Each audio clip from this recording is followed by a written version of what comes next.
السلام علیکم دوستو، کیا حال ہے؟ سکون امن ہے، خیر خیریت ہے۔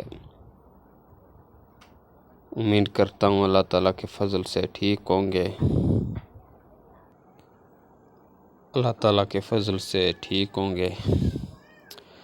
دوستو، آج ایک نایاب چیز کے اوپر بات کرتے ہیں، اور اس چیز کے اوپر بات کم ہی ہوگی، کیونکہ اس چیز کے بارے میں سب کو علم ہے،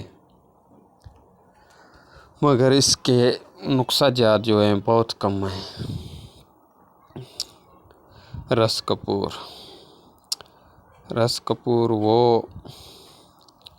اپدھات ہے، اس کا جو پارا ہوتا ہے رنگین ہوتا ہے اور تیزابی ہوتا ہے۔ زیادہ کر یہ نسخے بھی نہیں ہیں،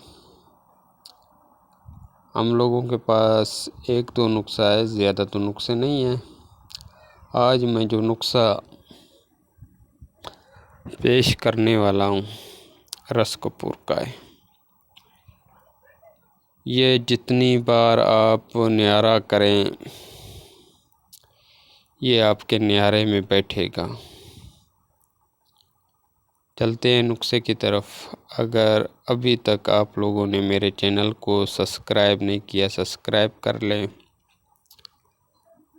لائک کریں اور کمنٹ کریں اور شیئر کریں، ہماری حوصلہ افزائی کریں۔ چلتے ہیں نسخے کی طرف۔ 2 تولہ سنکھیا لے لیں زرد، 2 تولے پارا لے لیں مصفہ، 2 تولے رس کپور لے لیں۔ ان چیزوں کو پسائی کر لیں، سنکھیا کو، رس کپور کو اس پارے کے ساتھ کھرل کریں، اور نوشادر کا تیل قطرہ قطرہ ڈال کر اسے کھرل کرتے جائیں۔ تقریباً 1 چھٹانگ 5 تولے تک نوشادر کا تیل اسے پلانا ہے۔ لازمی نہیں ہے کہ 5 تولے 50 گرام تیل جذب کرانا ہے، آپ اسے کھرل کرتے جائیں اور تھوڑا سا انگارے پر معمولی سی دوائی اٹھا کر ڈالتے جائیں۔ اگر دھواں دیتی ہے چیز تو پھر سے کھرل جاری رکھیں۔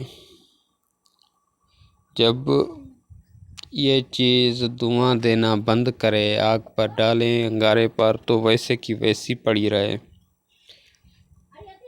اس کو بس کریں اور اس کی ٹکی بنا کر کسی کجی یا کسی برتن میں بند کریں۔ اسے کل حکمت اچھی ہونی چاہیے۔ اسے 5 کلو کی آگ دے دیں۔ یہاں سے آپ کو پاؤڈر ملے گا سرخ۔ ابھی 1 تولہ چاندی لے لیں، 6 گرام تانبا لے لیں، اسے میلٹ کریں۔ اس کے اوپر آہستہ آہستہ 1 تولہ طرح کریں، لمبا چکر دیں اور اس کا نیار کریں۔ انشاءاللہ یہ نیار میں بیٹھے گا۔ نیار کریں، نیار کھول دیں، نکالیں، پھر اس کا نیار کریں۔ جتنا دل کرے اتنا نیار کریں۔ یہ نیار میں چیز بیٹھتی ہے۔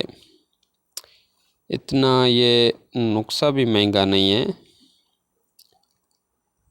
ایک بار ضرور کریں اس نسخے کو، انشاءاللہ آپ لوگوں اس نسخے سے مستفید ہو جائیں گے۔ نوشادر کا تیل میں نے پہلے بتا دیا ہے، اکثری تیل، اسی نوشادر سے اس کا کام ہوگا، ہوائی نوشادر کے تیل سے کام نہیں ہوگا۔ یہ آپ لوگوں کی خدمت میں نے حاضر کیا۔ ہمارے چینل کو شیئر کریں، سبسکرائب کریں۔ تمام جلد ایک اور نایاب نسخہ لے کر آئیں گے۔ السلام علیکم۔